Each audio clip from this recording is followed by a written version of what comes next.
The message came through while I was finishing a late shift. Come get her, we're boarding now. Then another, seconds later, my mother-in-law. Don't make us feel guilty, she needs to learn a lesson. My phone slipped from my hand, hitting the tile. I remember the sound it made more clearly than the words on the screen. For 3 seconds I couldn't move, couldn't think, just stared. My daughter, 8 years old, alone at the airport while the rest of them boarding a flight to Disney. I didn't reply, I just ran. Every red light was a personal insult. Every breath felt like fire. My hands shook on the steering wheel. By the time I reached the terminal, my throat burned from silent screaming. Then I saw her, sitting cross-legged near a vending machine, clutching her stuffed fox, eyes swollen from crying. She looked up when I called her name. She smiled like the world was right again. And in that moment, I decided something. No one would ever hurt her again, not even the people who called themselves family. They said it was a misunderstanding, that she'd been rude, that she talked back.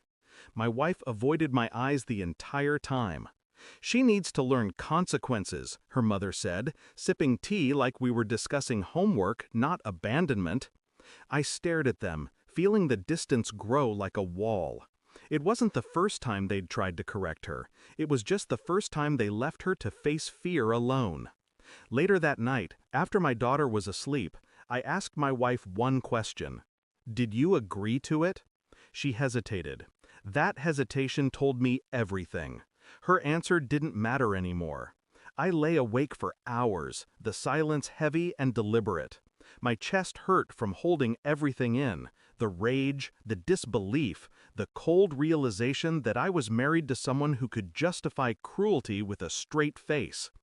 By morning, I had decided I needed to know more, because betrayal rarely happens once. It's a pattern, a quiet accumulation of small cruelties dressed as care. I started watching, listening. The phone she guarded so carefully at night, the late messages, the whispered calls that ended when I entered the room. I didn't confront her. I learned. I tracked her flight histories, bank records, credit card charges. A pattern emerged. Hotel stays that didn't match the conferences she mentioned. Dates that aligned with family visits. Then came the photos. Screenshots sent anonymously from an untraceable number. Her. With him. A coworker I'd met once. Smiling, polite, forgettable. He was holding her hand. My wife, the woman who left our daughter at an airport to teach her a lesson, smiled like she'd never known guilt. I didn't break. I studied. Because pain is useless without control. So I gathered. Dates, messages, proof. And I waited. It happened a week later at her mother's house. Dinner, laughter, pretending. My daughter sat between them, quiet, picking at her food. When dessert came, I slid a small envelope across the table. For you, I said, my voice steady. My wife frowned, confused. Her mother reached for it first. Photos spilled out. Hotel receipts, a printed screenshot of the flight reservation she'd made under her maiden name. My wife went pale.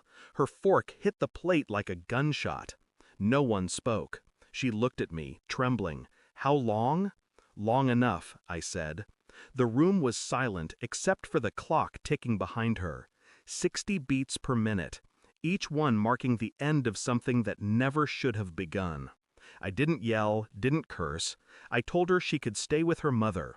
The house, the car, everything tied to my name, she wouldn't touch it. I already filed, I said quietly, and I told the lawyer everything, including the airport. Her mother gasped, suddenly realizing that family lessons have consequences too. She's my granddaughter. No, I said, she's my daughter. I stood up, walked to the door. My wife followed, pleading now, her voice cracking with something that sounded like regret, but came too late. You can't take her from me. I looked at her for the first time since it happened. You already did.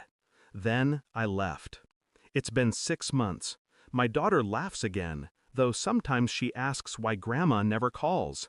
I tell her the truth, because she deserves that much. Some nights I replay the airport footage in my mind, The cameras, the texts, the coldness in their tone. That was the night I buried more than trust. I buried the version of me who begged for peace at the cost of dignity. Now, silence is my language. Distance, my comfort. They wanted to teach her a lesson, but I was the one who learned it. Never confuse family with loyalty, and never forgive someone who mistakes cruelty for love. Thanks for watching. Don't forget to like, share, and comment.